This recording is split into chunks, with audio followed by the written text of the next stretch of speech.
Ever been out with someone, maybe a first date, and things are going great, you're feeling a connection, and then bam, they pull out their investment portfolio. Oh, wow. Yeah, not exactly the recipe for a second date. Not quite the romantic comedy material.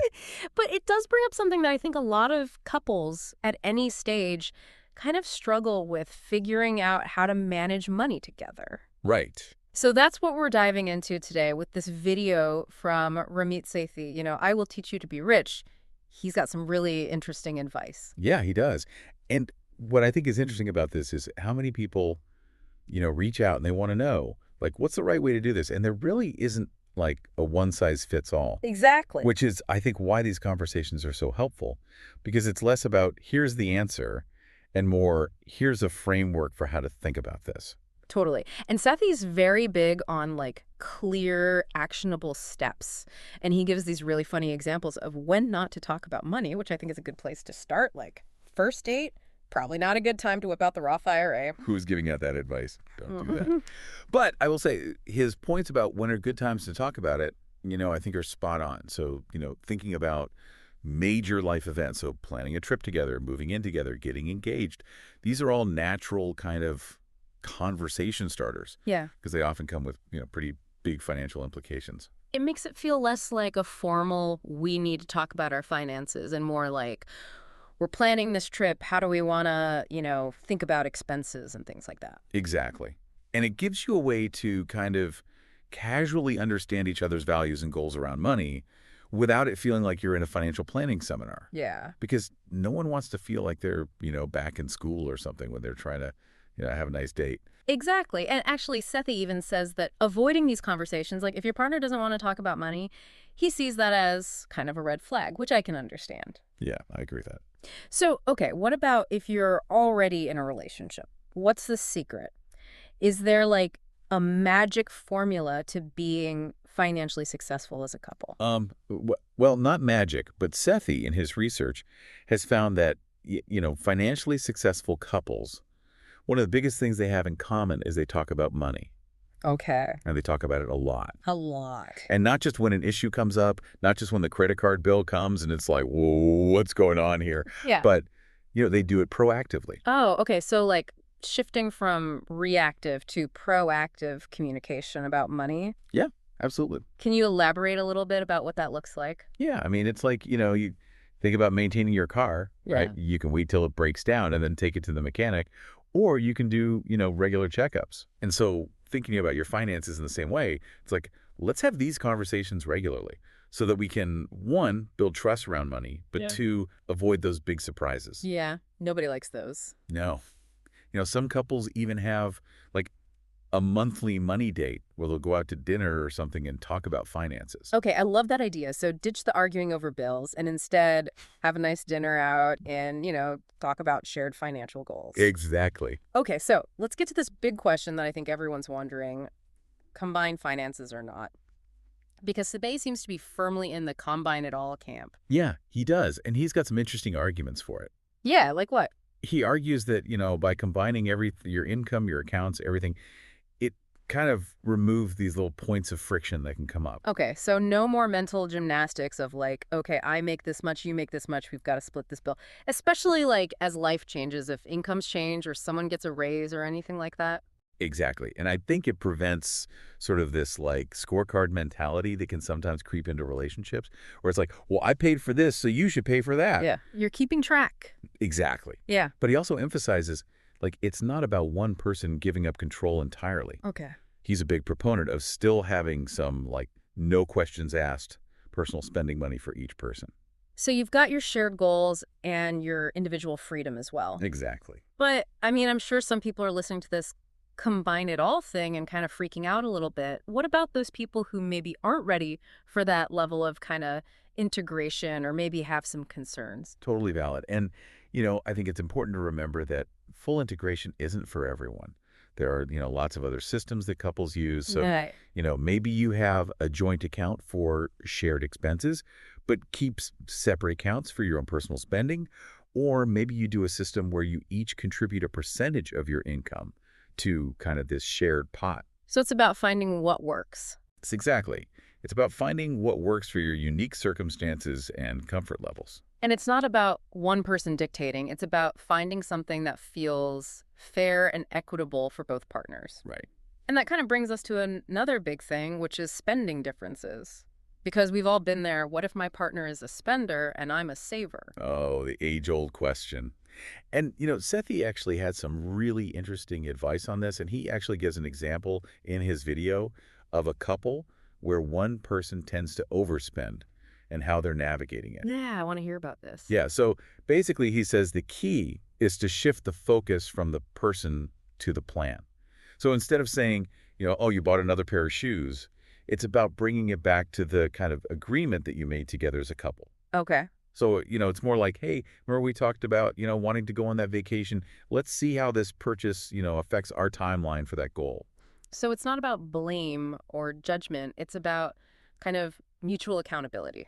Exactly. It's about tackling the issue, not each other. And I think that can be really, really helpful for a lot of couples. Yeah, and I think it takes the emotion out of it too, because it can be really easy to, slip into that you're spending too much kind of thing. But if you can say, hey, this is the plan that we agreed on, it kind of puts you on the same side of the table. Exactly. It's teamwork. Right. Okay, I'm curious about this, though.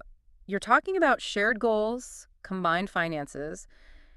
How does that actually work when there is an income disparity between partners? Like, say, one person makes considerably more than the other. Yeah, and Cynthia actually goes into that, which I think is maybe surprising for some people, is that he's very clear that fair doesn't always mean 50-50, especially when you're talking about income disparities between couples. So you're not necessarily both throwing in half of every single bill, regardless of what you're earning. Right.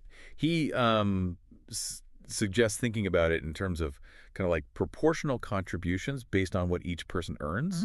So, for example, if one person earns twice as much as the other, they would then contribute, twice as much towards like shared expenses, whether that's rent, groceries, things like that. Okay, so if rent is $2,000 a month, the person who makes twice as much would be contributing $1,333, and the other person would be contributing $667, keeping that 2-to-1 ratio. Exactly.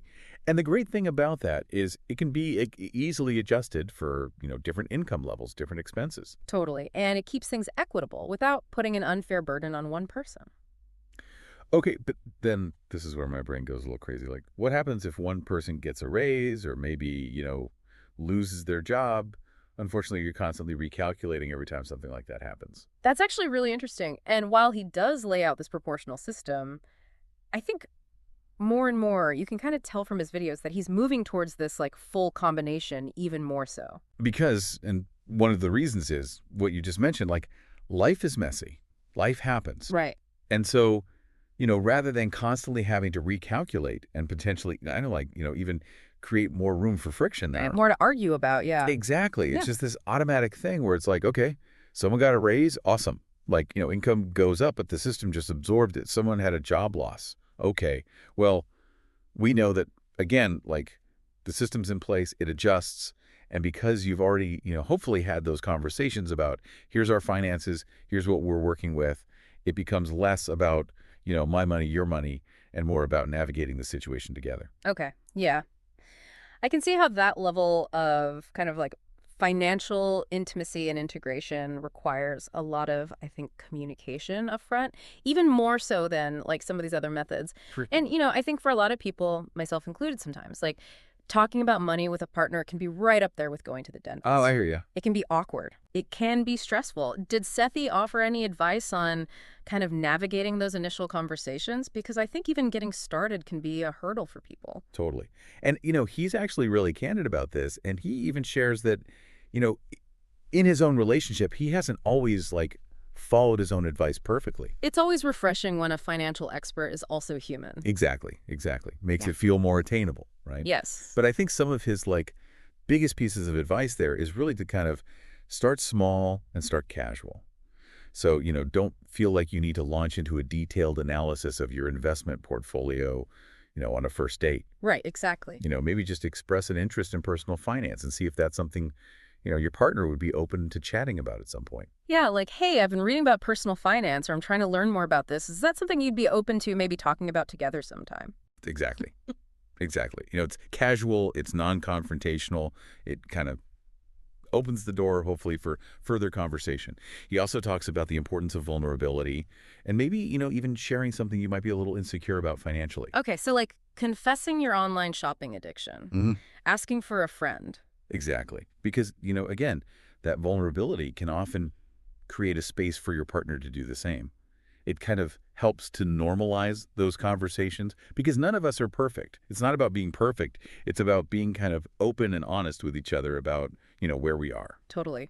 He also talks about, and I think this is really important, like turning these conversations into something positive, because I think people have this perception that it's always going to be negative. Yeah. Like it's always going to be about bills and budgets and all of that, which nobody likes. Right. It feels like homework. Exactly. So what's his advice there? Yeah. So instead of solely focusing on, the bills and the budgets and all that stuff, shift the focus to your shared dreams and aspirations as a couple. Er- So what do you want to achieve together? Oh, okay. So like that trip to Bali we were talking about before, or like, hey, we want to buy a sailboat, whatever it is, you're focusing on that. Exactly. Exactly. Because then it becomes less about, the nitty-gritty of how much are we spending on groceries Yeah. and more about we're designing the life that we want to build together, which can actually be a really kind of bonding experience for couples. Yeah. It's exciting, right? You're like planning your dream life together. Exactly.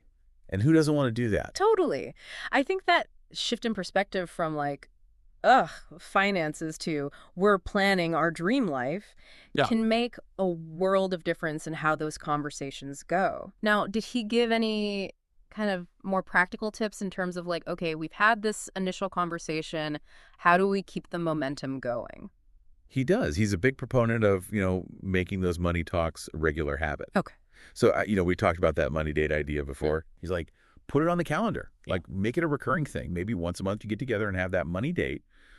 And he even goes so far as to suggest, like, have an agenda for your money date. Okay, I was just thinking that money date with an agenda. That does sound very organized and almost not fun. Like, what would be on the money date agenda? Yeah, and he gives some examples, which I think are really helpful. Yeah. So, you can start by just kind of doing a quick review of your budget. Yeah. Are you on track? Are there any areas where you need to adjust? How are you doing on your goals?